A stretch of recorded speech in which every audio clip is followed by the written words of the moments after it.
students, good morning. As you know, last time I did the effect of plus I on acidity of organic compounds. और organic compound की acidity आगे बढ़ाने के लिए पहले मैं आपको एक और इन्फॉर्मेशन देना चाहता हूँ जो आपके फ़ायदे के लिए है।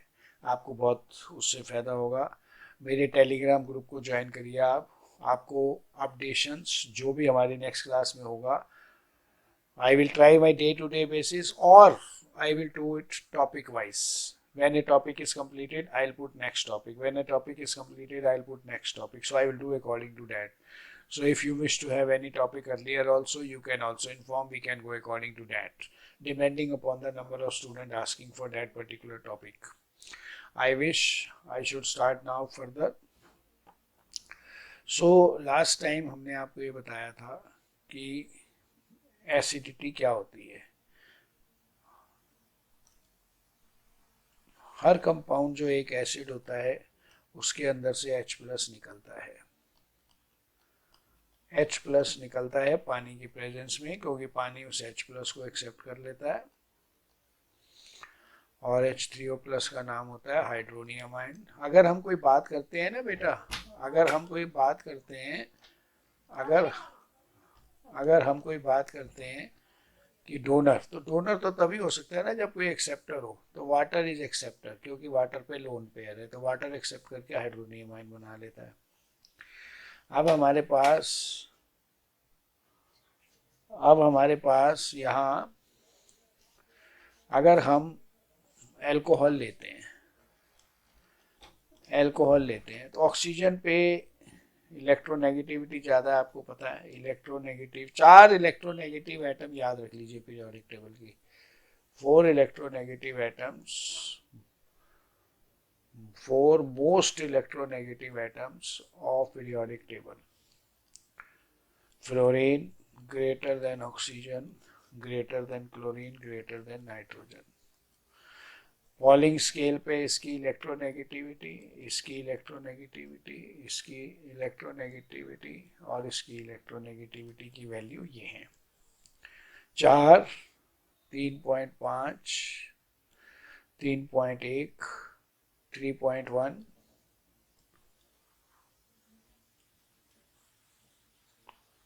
4,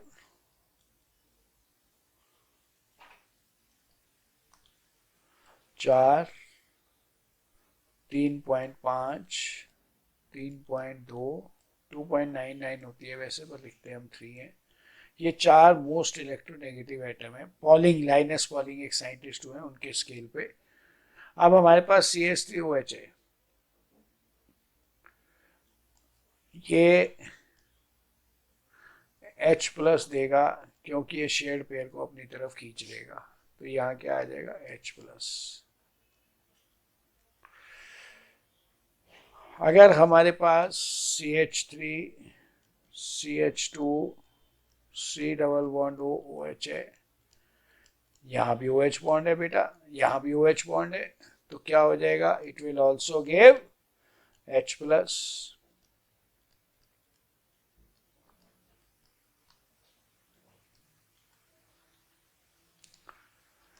हर कंपाउंड जो H प्लस देता है वो एसिड होता है। तो इसका हम क्या बताया था आपको बेटे लास्ट टाइम? इक्विलिब्रियम कांस्टेंट लिख लेंगे।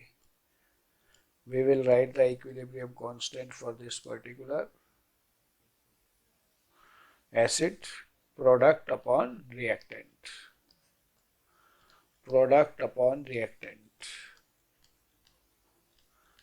अगर कंपाउंड ज्यादा एसिडिक है, if compound अगर ज्यादा एसिडिक है तो क्या होगा? If compound is more acidic, then what will happen? More HN. ये मैंने लास्ट टाइम आपको जो पढ़ाया था उसका 5 मिनट रिकॉल कर रहे हैं ताकि आगे की चीज जल्दी समझ आ जाए बेटा।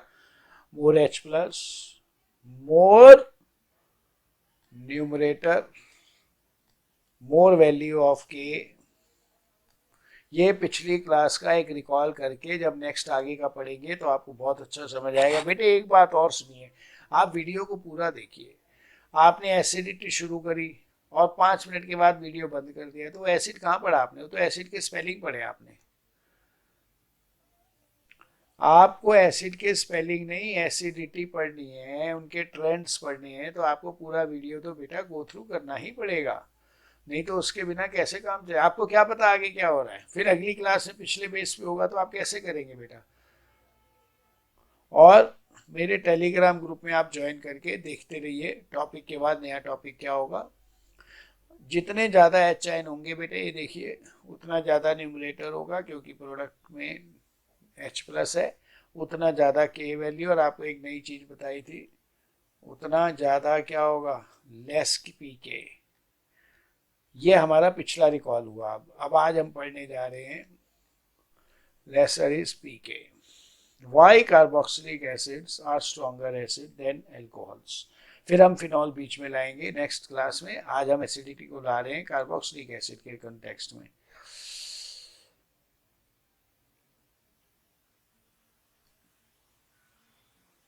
आज हम एसिडिटी को इंट्रोड्यूस कर रहे हैं, कार्बोक्सिलिक एसिड और एल्कोहल। नेक्स्ट टाइम हम कार्बोक्सिलिक एसिड और फिनॉल। 4 लेक्चर कम से कम एसिडिटी पे और आएंगे। और आप देखिए, अगर चारों लेक्चर को आप पढ़ लेते हैं, मैं कोशिश पूरी करूंगा कि आपको कंपटीशन के लिए कहीं भी कुछ और पढ़ने की आवश्यकता ना पड़े। 12वीं तो कवर हो ही रही है सबसे पहले हमारी। ये देखिए, अगर हम किसी कार्बोक्सिलिक एसिड को लिखते हैं, एक हमने कार्बोक्सिलिक एसिड ये लिखा और एक हमने एल्कोहल ये लिखा,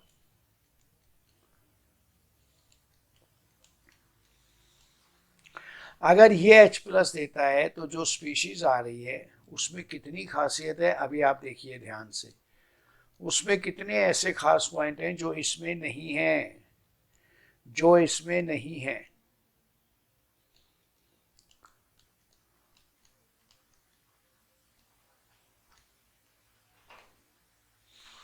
तो हमारे पास ये जो आयन बना, हम एसीटेट आयन को ना ध्यान देके कार्बोक्सिलेट एनायन पे अगर जाएंगे तो ज़्यादा अच्छा समझ आएगा और आगे के लिए कॉन्सेप्ट बन जाएगी। This ion is carboxylate anion, carboxylate ion. और कार्बोक्सिलेट आयन में सबसे पहली चीज जो आपको दिख रही है, रेजोनेंस। और इस रेजोनेंस में भी सबसे इंपॉर्टेंट आपको चीज क्या दिख रही है? Both equal energy structures, equal energy structures, both equal energy structure. दोनों स्ट्रक्चर आप देखिए बिल्कुल एक जैसे हैं, बिल्कुल। एक नेगेटिव डबल बॉन्ड हो, डबल बॉन्ड हो, ओ नेगेटिव, दोनों के दोनों नेगेटिव है। तो हमारे पास क्या आ गया बेटा? यहाँ नेगेटिव, यहाँ नेगेटिव। अब हमारे पास दोनों इक्वल एनर्जी। और सबसे बड़ी बात, क्या यहाँ पर ऐसा कुछ है? कार्बोक्सिलेट एनायन में नंबर 1 रेजोनेंस, जो कि यहाँ नहीं है। इस स्ट्रक्चर में कोई रेजोनेंस नहीं है बेटा, नो रेजोनेंस। अच्छा, रेजोनेंस के बाद एक सबसे बड़ी खास पॉइंट क्या है? कि रेजोनेंस के दोनों स्ट्रक्चर इक्वल एनर्जी। और तीसरा पॉइंट जो बड़ा इंपॉर्टेंट है वो देखिए आप। तीसरा पॉइंट ये है कि हर वो रेजोनेटिंग स्ट्रक्चर जिसमें, हर वो रेजोनेटिंग स्ट्रक्चर जिसमें नेगेटिव चार्ज ज्यादा नंबर ऑफ ऑक्सीजन पे घूम सकता है, that is more stable resonating structure. यहाँ पे 2 oxygens can delocalize, 2 oxygen atoms can delocalize negative charge। 2 oxygen, एक ये वाला ऑक्सीजन और एक ये वाला ऑक्सीजन, ये दोनों नेगेटिव चार्ज को डिलोकलाइज कर सकते हैं, दोनों। इधर वाला इधर गया, फिर ये इधर आया, फिर ये इधर गया, फिर ये इधर आया। जितने ज्यादा 2 oxygen atom can delocalise negative charge. और आपको पता होना चाहिए, हर वो रेजोनेटिंग स्ट्रक्चर जिसमें ऑक्सीजन की एटम की संख्या ज्यादा हो, नेगेटिव चार्ज या प्लस चार्ज को घुमाने के लिए, वो हमेशा एक्स्ट्रा स्टेबल होगा। पहला पॉइंट रेजोनेंस, नो रेजोनेंस। दूसरा पॉइंट दोनों इक्वल एनर्जी रेजोनेटिंग स्ट्रक्चर, क्योंकि आप देखें बिल्कुल आइडेंटिकल है, आइडेंटिकल स्ट्रक्चर्स, आइडेंटिकल स्ट्रक्चर्स। तीसरा पॉइंट कि सिर्फ रेजोनेंस ही नहीं है, एक नेगेटिव दो ऑक्सीजन पे डिलोकलाइज हो रहा है, इसलिए एक्स्ट्रा स्टेबल। तो जो चीज स्टेबल है, स्टेबिलिटी देखिए, अब आप स्टेबिलिटी किसकी ज्यादा हुई,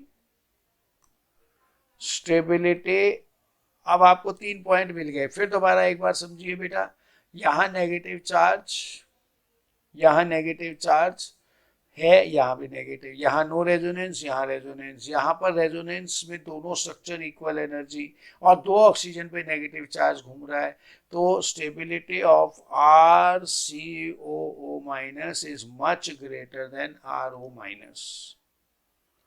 और जिसकी स्टेबिलिटी ज्यादा है उसका product formation, therefore more product formation, therefore product formation in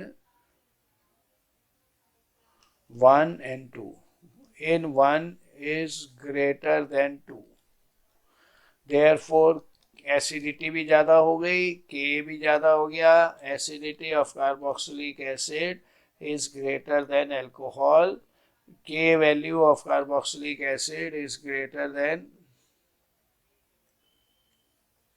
K value of carboxylic acid is greater than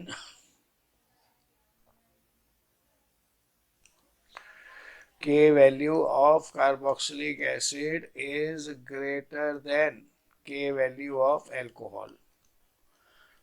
आपके सामने तीन तीन रीजन आ गए, यहाँ कोई रेजोनेंस नहीं, यहाँ रेजोनेंस, यहाँ पर दोनों resonating structure identical equal energy, और यहाँ एक नेगेटिव दो ऑक्सीजन पे घूम रहा है, therefore pK value of carboxylic acid is less than pK value of alcohol। जब इक्वल एनर्जी रेजोनेटिंग स्ट्रक्चर आ जाती है ना, अभी हम अगर हम नेक्स्ट क्लास में जब फिनॉल और कार्बोक्सिलिक एसिड को कंपेयर करेंगे तो आपको पता चलेगा कितना डिफरेंस होता है। तो यहाँ पे क्या लिखा, stability of carboxylate A9 is greater then this, stability more product formation, जो स्टेबल है वो ज़्यादा बनेगा, और जो ज़्यादा बनेगा तो उसकी एसिडिटी ज़्यादा होगी, एसिडिटी ज़्यादा होगी तो के ज़्यादा होगा, के ज़्यादा होगा तो पी के कम होगा। अब देखिए आप,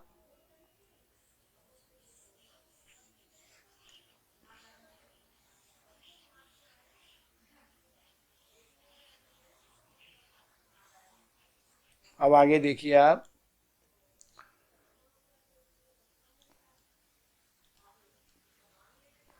कार्बोक्सिलिक एसिड में भी हम एग्जाम्पल लेते हैं। सबसे पहले H C double bond O H, CH3 C double bond O H,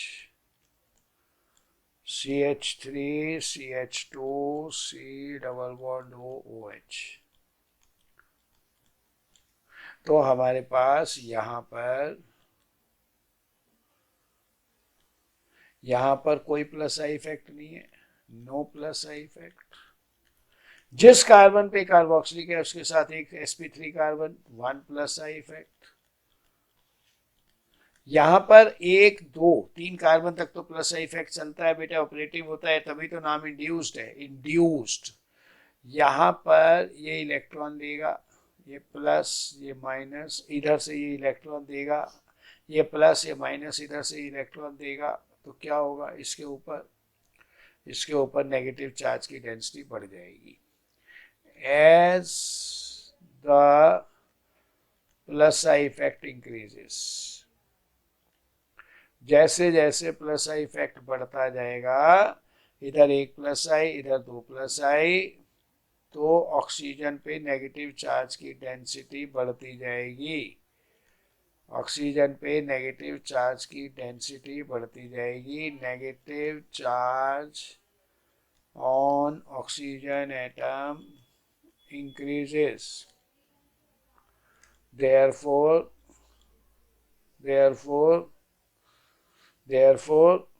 tendency to attract electron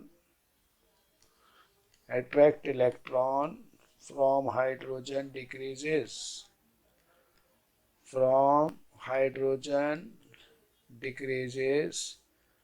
therefore less H plus are given, Therefore, less H plus are given. Therefore, acidity decreases. Therefore, K decreases. pK increases.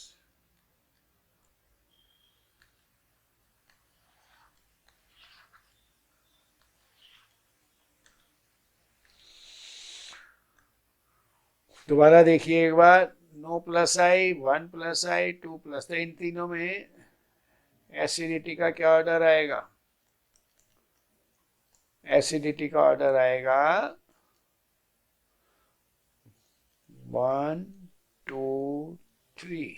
1 is greater than 2 is greater than 3. K1 is greater than K2 is greater than K3. pK1 is less than pK2 is less than pK3.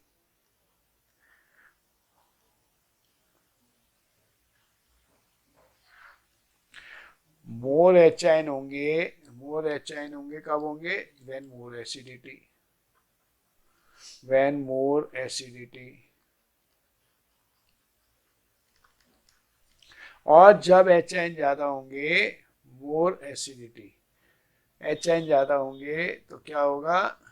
Log of एचाइन कम होता जाएगा, ज्यादा हो जाएगा,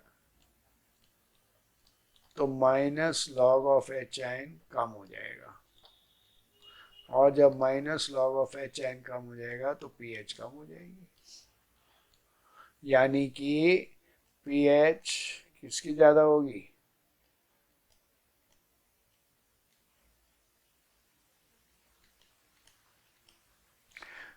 जिसके HN जितनी ज्यादा उसका log of HN उतना ज्यादा, और जिसका लॉग ऑफ एचएन ज्यादा उसका माइनस लॉग ऑफ एचएन कम, तो पीएच भी कम।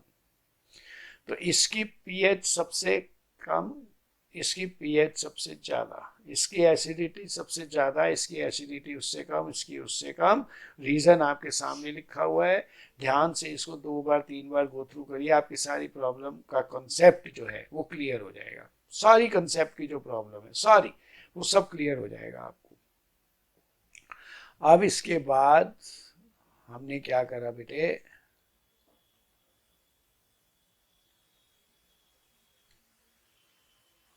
अब हमने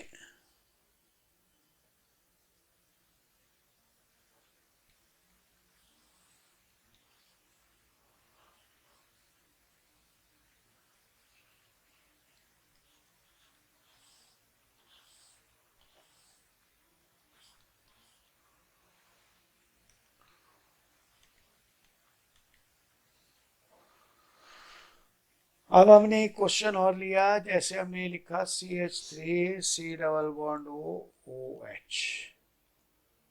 अब हमने एक क्लोरीन लगा दिया यहाँ।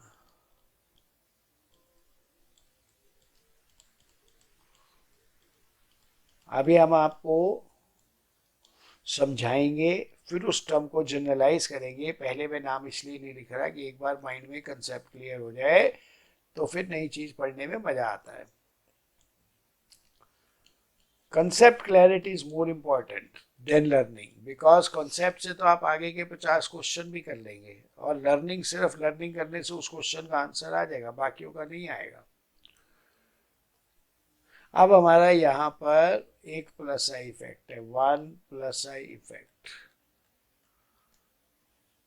1 प्लस आई इफेक्ट। यहाँ क्या है बेटा? ये देखिए जरा ध्यान से, ये Cl जो है, Cl की electronegativity is much greater then, Cl की electronegativity is much greater then carbon. तो क्या करेगा? ये इलेक्ट्रॉन खींचेगा, ये हो गया माइनस और ये हो गया प्लस। ये इलेक्ट्रॉन इससे खींचेगा तो ये भी प्लस हो गया। अब ये इलेक्ट्रॉन इससे खींचेगा तो ऑक्सीजन भी प्लस हो गया। अब ऑक्सीजन प्लस हो गया तो हाइड्रोजन से फटाफट इलेक्ट्रॉन खींचेगा।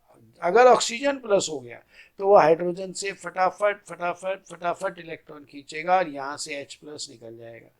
यहाँ पे 1 प्लस आई इफेक्ट, यहाँ 1 minus I effect, inductive, electron withdrawing effect, electron withdrawing, electron donating. अब यहां पर क्या होगा ये देखिए आप, ये क्लोरीन इससे इलेक्ट्रॉन खींचेगा, ये क्लोरीन इससे, और ये इधर इधर इलेक्ट्रॉन आते जाएंगे। तो ये जो हमारा H है, ये ऑक्सीजन बहुत ज्यादा पॉजिटिव हो जाएगा, ये ऑक्सीजन बहुत पॉजिटिव हो जाएगा, क्योंकि इसने इलेक्ट्रॉन खींचे। तो यहाँ क्या आ गया 2+, यहाँ क्या आ गया 2+, यहाँ क्या आ गया 2+, और फिर इसने इलेक्ट्रॉन खींचा इससे, तो क्या आ गया, यहां से H+ निकल गया।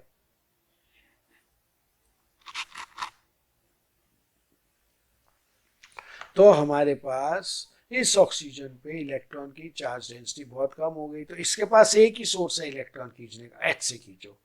इस पे इलेक्ट्रॉन चार्ज डेंसिटी बढ़ गई क्योंकि इलेक्ट्रॉन दे रहा था, इससे कारण ऑक्सीजन पे प्लस आया, इसके कारण और ज्यादा ऑक्सीजन पे, और इसके कारण तो बहुत ज्यादा प्लस आ जाएगा बेटा, बहुत ज्यादा, क्योंकि 3 3 Cl क्या कर रहे हैं, 3 3 Cl क्या कर रहे हैं, इलेक्ट्रॉन खींच रहे हैं, इधर से ये, इधर से ये, इधर से ये। तो यहाँ पर 3 3 जगह से ये कार्बन इससे खींचेगा, ये इससे खींचेगा, और ऑक्सीजन पे बहुत प्लस आ जाएगा, तो और जल्दी H से इलेक्ट्रॉन खींच के इसको H+ को बाहर फेंक देगा। इसका H+ सबसे धीरे निकलेगा क्योंकि इस पे नेगेटिव आ गया, इस पे 1+ है तो धीरे से इलेक्ट्रॉन जल्दी धीरे से खींचेगा, यहाँ 2 है तो और जल्दी, और यहाँ 3 है तो ये तो बहुत जल्दी।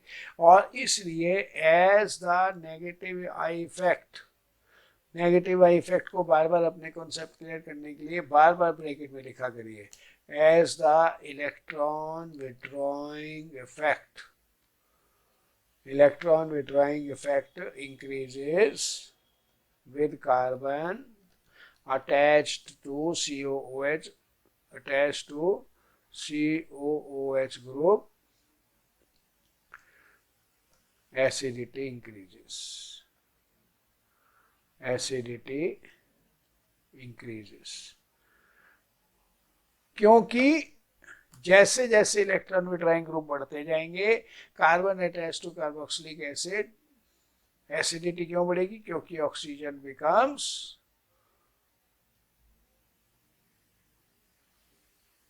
क्योंकि oxygen becomes more electron deficient. ये वाला ऑक्सीजन ज्यादा इलेक्ट्रॉन डेफिशिएंट है, ये वाला या ये वाला या ये वाला, कौन सा ऑक्सीजन ज्यादा इलेक्ट्रॉन है, ये वाला, क्योंकि यहाँ इलेक्ट्रॉन खींचने वाले 3 ग्रुप हैं। तो यहाँ क्या आ जाएगा, इसलिए acidity, tendency to give H+, tendency to give H+ increases with increase in, with increase in, with increase in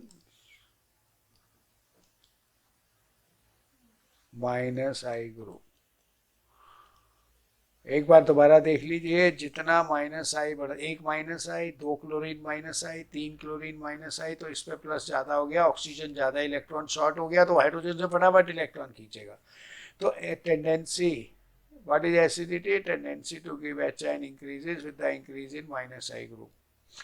Therefore, acidity is directly proportional to -I groups. Number of -I group is directly proportional to concentration of H ion, is directly proportional to Ka, is directly proportional to 1/pKa, is directly proportional to 1/pH.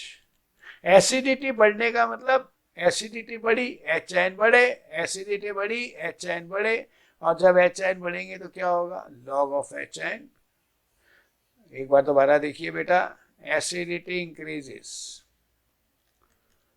H ion increases, log of H ion increases, minus log of H ion decreases, pH decreases. Acidity increases. Acidity increases. H ion increases. K increases. pK decreases.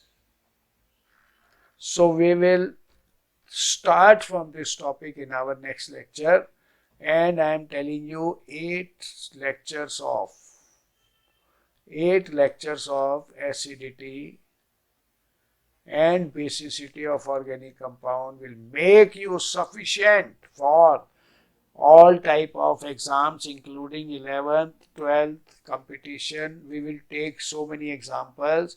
We will start in the next class with extension of this part, applying more and more, giving more and more examples. And I wish, I am assured also with your talent that you will be able to get the things done.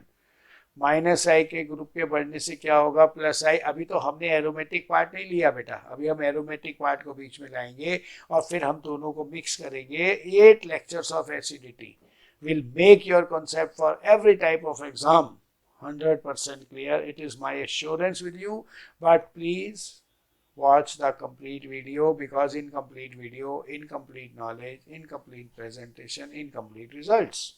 Wishing you good luck. God bless you.